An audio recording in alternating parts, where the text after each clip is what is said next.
Let's give it up for Dallas Comedy House for having us today. Let's give it up for a beautiful audience. Let's give it up for douchebags. I've given it up for a lot of douchebags. My name is Barden, and I'm a victim of short bangs. Short bangs are an indicator that you're coping with some serious shit. I know firsthand. Every time somebody used to break up with me, I'd cut 2 inches of hair off. Every time I ran out of Cocoa Puffs, another 2. Of course, we all remember where we were the night we heard the results of the 2016 election. I was in the bathroom, scalping myself. I haven't seen or heard from my dad since I was 15, so that's pretty concerning. But aside from all of that, I also have anxiety. And a couple years ago, it got so bad that I developed a disorder called functional aphonia. It's basically where you hold all your stress in your vocal cords, and if anything should happen to trigger you, they shut the F down, and you end up sounding like this. It was a full 7 weeks for me before I was diagnosed with something other than death. During that 7 weeks, the craft store I worked for forced me to wear jingle bells around my neck. That way they knew where I was at all times. It seems like it would be embarrassing, but I'm a woman, so I'm used to being treated like a dog. A lot of people also thought maybe I had a sore throat, and that's why I couldn't talk. So strangers would just offer me cough drops all the time, and I literally couldn't say no. But again, as a woman, not a big deal. Looking back on all of it, I think it was probably just God's way of telling me to shut the hell up. I say that because I do say a lot of stupid things that get me into trouble. Things like, yeah, I can be there 15 minutes early. Or, I will have a 5th mimosa. Or, I love you too. The same time I was diagnosed with functional aphonia, I was also diagnosed with permanent daddy issues. They really do stick with you your whole life. I'm experiencing daddy issues right now. Sugar daddy issues. Can't find one of those either. But if there's one thing my dad did teach me, it's that when the going gets rough, leave.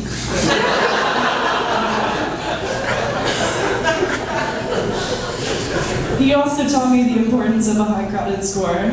Do we have any other 350s in here? Hell yeah. By the way, if you're wondering why I'm in an evening gown, it's because I wanted the attention. Thank you.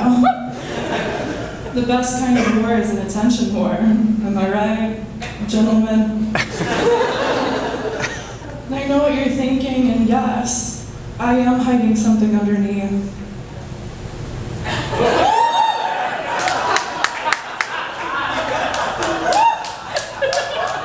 That's right, platform Crocs. I'm leasing these babies for $11 a month to maintain my credit score.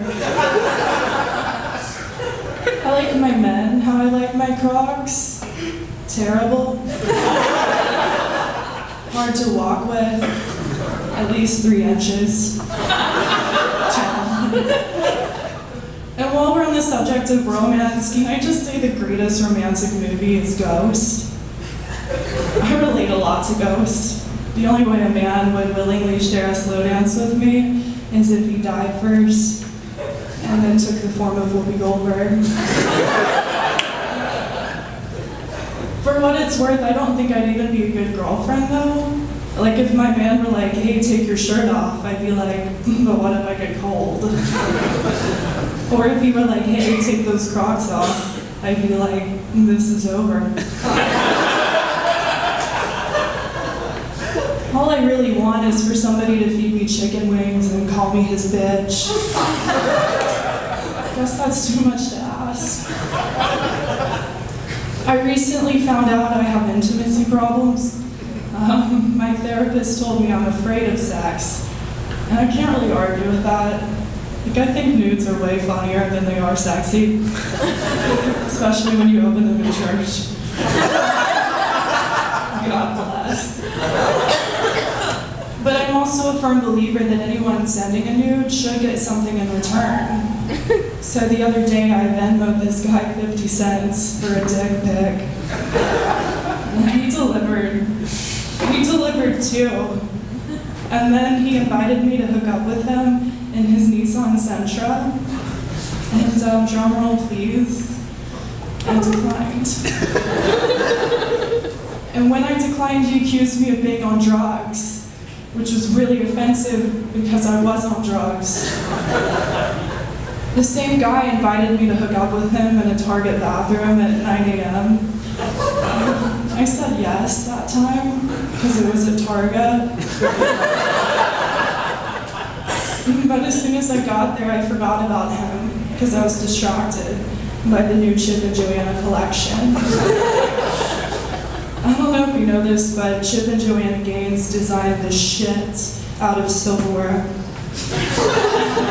They could spoon me for $19.99. Not to brag, but I'm pretty much a silverware expert. Given my history of dating, shopping for knives has just become a hobby. Sometimes I just sit around and think about how much I love my meat cleaver.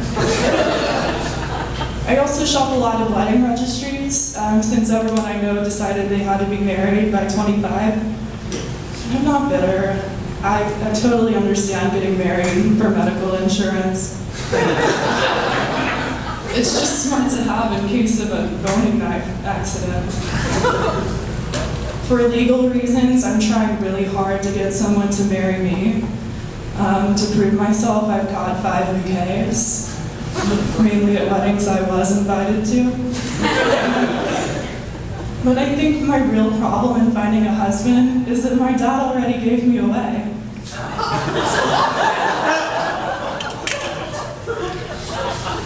I don't really have a reason to worry about when I'll settle down though. I mean, I do still have men in my DMs. Mainly Phil at ZipRecruiter. Phil was great at first. You know, nothing like the other guys. He told me he really wanted to see me succeed, and if I needed anything, to just reach out. And it felt really good. But then Phil started asking me what kinds of positions I was into. Turns out I'm underqualified to be a missionary. And I don't have the stamina to be a cowgirl. Personally, I think I'd be an excellent farmer, since I already handle my share of pigs and hoes. I'm seriously looking though. I recently left a job because, as it turns out, I can't be with men even in professional settings. It's not my fault. My boss did really sketchy things, like leave the country for a week without telling anyone. It's pretty embarrassing when even your boss abandons you. I didn't even get a title until I left. And when I asked what to put on my resume, he just said worthless. I think the worst thing though is that my new lover tries to help me by sending me all these job listings. And sometimes he will send me the listing for the job I just left. And I just really hate having to turn down Phil at ZipRecruiter. Someday if we're lucky, I will help him fill an opening, even if it's at Target. That's my time. I'm Anna Barden.